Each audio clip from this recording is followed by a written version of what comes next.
All right, so like I was mentioning in the last video, that average rate of change is really just the slope between the slope of the line that exists between two endpoints.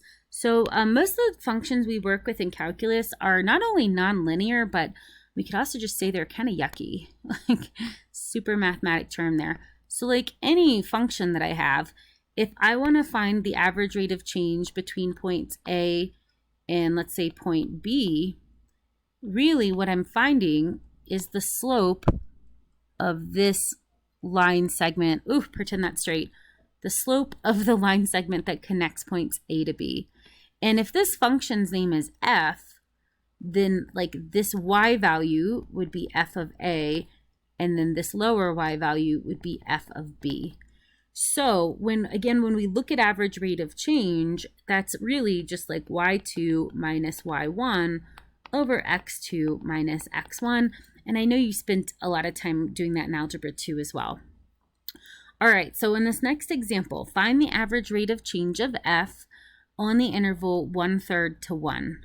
So if I think about what I need f of 1, I need to know f of 1/3, and then I'm going to put that over 1 minus 1/3. All right, so out here to the side, we need to evaluate f of 1 first. So if our function is 3x squared times the sine of pi times x, that's just going to be 3 times 1 squared times the sine of pi times 1. So 3 times 1 squared, order of operations, 1 squared is 1, 3 times 1 is 3. And then this is 3 times the sine of pi. And so again, we need to know what that sine of pi is.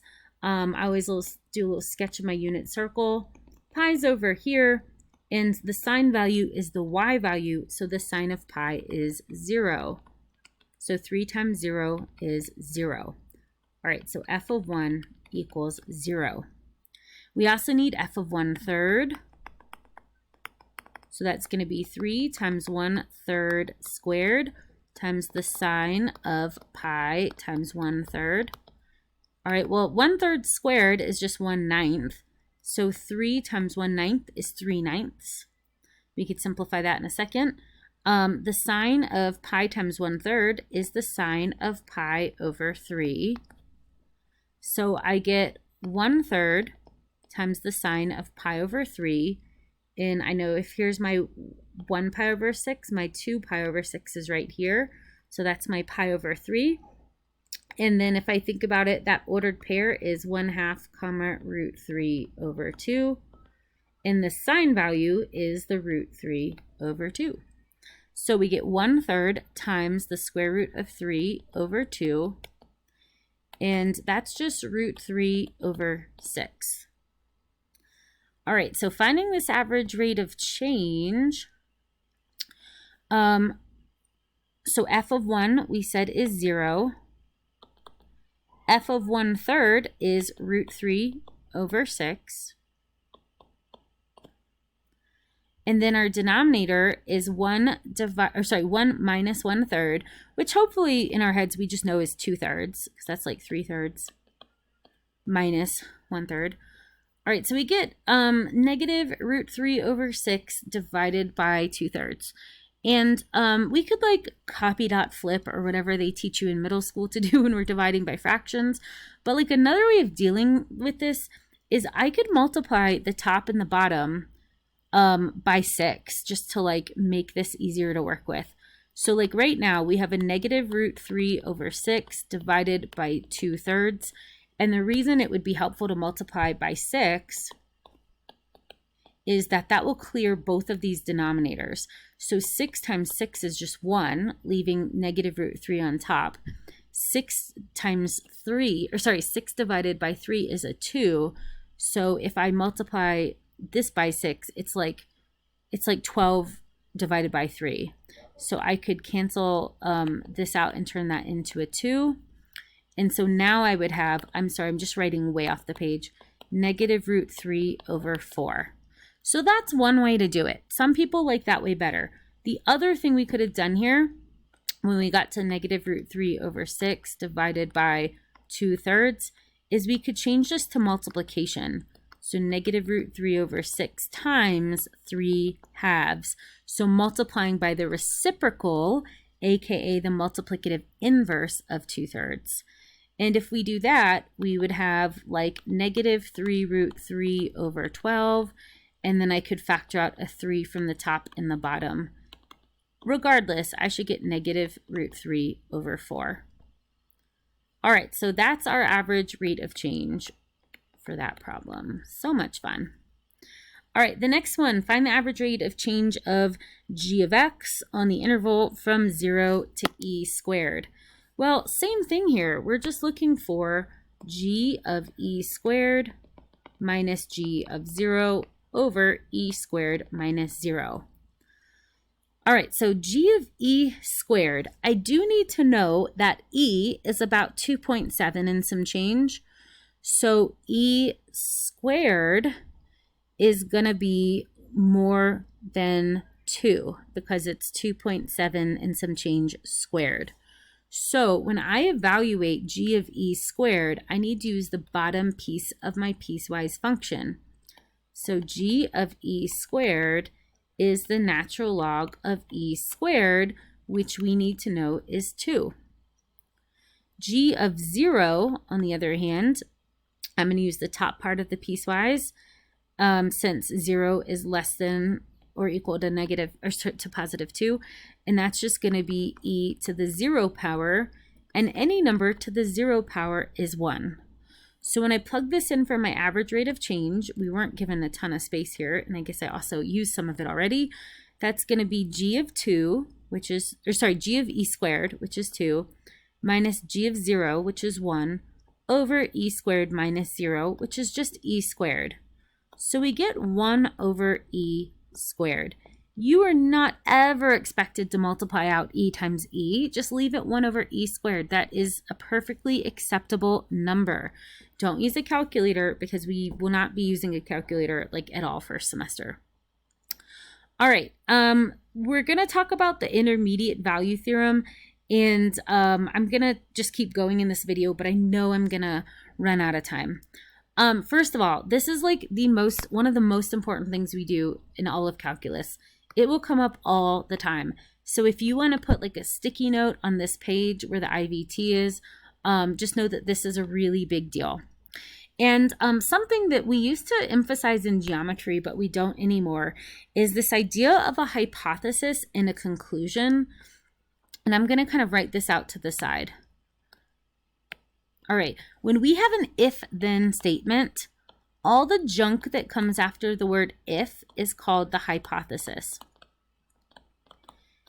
And then all the junk that comes after the word then is called the conclusion. And this entire statement is called a conditional statement. So something we used to teach in geometry is that if we have a statement like this, if the hypothesis is true, that implies that the conclusion must be true. And you know what? I really shouldn't, I should really, we will often call this P and Q. And so we would read this as like if P, then Q. So if P is true, then Q must be true. And if you ever take like, I don't know, a discrete math class in college, you'll learn about that in more detail. So all of this junk, because I'm going to bring this up a lot, this part of the IVT is called the hypothesis. And we cannot apply the IVT unless the hypothesis is true and unless the hypothesis has been met. But if f is continuous on the closed interval from a to b, then all of this junk that comes after the word then, that must be true. That's called the conclusion. All right, that might not seem important now, but it is. I promise you, it's going to come up a lot. All right, so here's what the IVT tells us. That if a function is continuous on a closed interval, it must obtain every like y value, so to speak, between the y values on either endpoint of the interval. So here's what I mean. Temperature, like I'm just going to go way out to my no man's land in OneNote. Temperature is continuous. So like if you get up in the morning and let's say that it's 7 a.m. the temperature, let's say it's in the fall, so who knows? Let's say the temperature at 7 is like 42 degrees Fahrenheit. And then let's say that by noon, so 12 o'clock p.m., we've gotten up to 68 degrees Fahrenheit. So my rhetorical question to you is, was the temperature ever 50 degrees Fahrenheit? Well, the answer has to be yes. When the earth warms, or when anything warms, even like an oven, when something is warming up, it's going to hit every degree Fahrenheit in this case, because that's our unit of measure. It's going to hit every temperature between the starting and ending temperature. So somewhere between 7 and 12, it had to be 50 degrees. Now, was the temperature ever 70? We can't say no, it wasn't, but we don't know. So like this, we can answer a yes definitively. This is going to be a big old IDK. Please don't ever actually write that as your like answer, but we don't know. So we cannot say that the temperature never was 70. Maybe it actually was in the 70s, and then at noon some clouds rolled in, so it cooled off a little. So we can't prove it wasn't 70, but with just this information, we don't know that between 7 and noon that it ever was 70. We just know that we end up at 68. Whereas we know for a fact it was at some point 43, 44, 45 degrees, and so on, up to 67, 68 degrees Fahrenheit. That's the IVT in a nutshell right there. So really what this means, like in a graph, if I have some function, if this is A and this is B, and let's say that, I'm going to say that this is f of A and that f of B is here, so that A comma f of A is that point, B comma f of B is this point. If I know that this function is continuous, I know that it's got to hit every single value of f here between the values of x, I guess, between A and B here. But what I don't know for a fact is what happens. Like, it's possible that this function goes up higher. It's possible that it comes down lower. Like, I don't know the shape of the function, but I do know that somewhere in here, it's going to obtain all of these values of f. So I could see where the green highlighter hits the orange graph and turns it kind of bluish, kind of brownish. I don't know what color that is.